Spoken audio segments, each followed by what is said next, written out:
Good morning guys. It's a breakfast time dito sa amin, dito sa UK.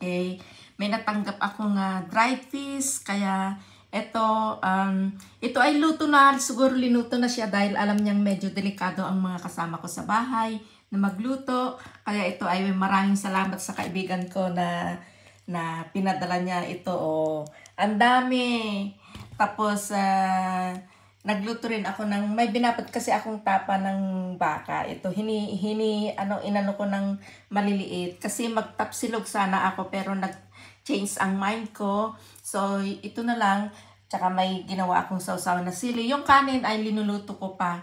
So, eto guys. So, ano na naman tayo ngayon?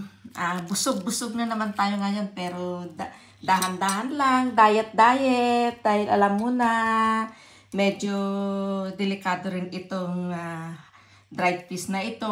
Masarap ito sa kamatis, kaya lang wala nga akong kamatis. Sarap. Tikman ko itong ano ko.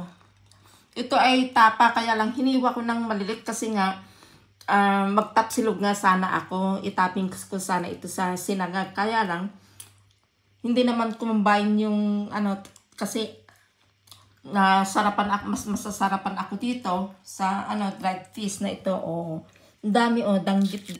Danggit ba to? Itong tawag dito, ang dami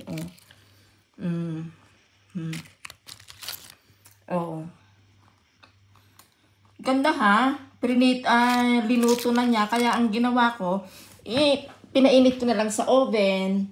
Ayan, para, tama nga naman, hindi nga naman siya mangamoy.